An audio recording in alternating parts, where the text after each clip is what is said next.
5 வருஷம் திமுக ஆட்சி எப்படி பாக்குறீங்க? முதலமைச்சரா மு.க. ஸ்டாலின் அவருடைய செயல்பாடு எப்படி? உங்களுக்கே தெரியும், உங்க வீட்டுக்கு எவ்வளவு வாடகை கட்டிங்க 4 வருஷத்துக்கு முன்னால? கரண்ட் பில் எவ்வளவு கட்டுறீங்க? இப்ப எவ்வளவு கட்டுறீங்க? ஹவுஸ் டாக்ஸ் 4 வருஷத்துக்கு முன்னால கட்டுறீங்க, இப்ப எவ்வளவு கட்டுறீங்க? ஒண்ணு வேணாம், ஹோட்டல் போறீங்க, 4 வருஷத்துக்கு முன்னால இட்லி எவ்வளவு, சாப்பாடு எவ்வளவு, இன்னைக்கு எவ்வளவு?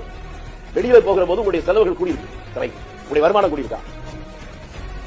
இந்தியாவிலேயே நான் ஒண்ணு சொல்றேங்க, ஒரு கடன் வாங்குறோம்னு சொன்னா, நான் இதை கேட்கறது அறிவுபூர்வமா தான் கேட்கிறேன், யாரும் சொல்ல மாட்டேங்க. இப்ப நான் கடன் வாங்குறேன்னா ஒரு 5 லட்சம் ரூபாய் கடன் வாங்குறேன், ஒரு 15 லட்சம் ரூபாய் வீடு வாங்கினேன், அதுக்கு போட்டு கடன் வாங்கி வீடு வாங்கியிருக்கேன் அப்படிங்கிறது நியாயம் இருக்கு. ஒரு தொழில் தொடங்குறேன், அதுக்காக கடன் வாங்குறேன், நியாயம் இருக்கு. இப்படிதானே வாங்குவாங்க. ஒரு நிலம் வாங்குறேன், கடன் வாங்குறேன். தமிழ்நாடு அரசு இந்த 4.5 ஆண்டுகளில் 5 லட்சம் கோடி புதிதாக கடன் வாங்கி இருக்கிறது. இது அவங்களே ஒத்துட்டாங்க. நான் தெரிந்து கொள்ள விரும்புவது, கடன் வாங்கிய 5 லட்சம் கோடியை எதில் முதலீடு செய்திருக்கிறார்கள்? கடன் வாங்கி சுற்றுலா போக மாட்டான், இதுதான் முதலீடு தானே பண்ணிருப்பான். அது 5 லட்சம் கோடிகள் கற்பனை பண்ண முடியாத அந்த பணத்தை எதிரே முதலீடு செய்திருக்கிறார்கள் என்று சொன்னால் அவர்களை நாமும் ஆதரிக்கிறோம். அந்த முதலீடு என்பது திரும்பி ரிட்டர்ன் வரணும், வருமானமா?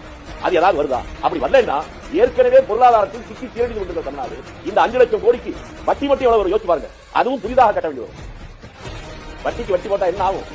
தமிழ்நாடே விற்க வேண்டிய நிலைமை.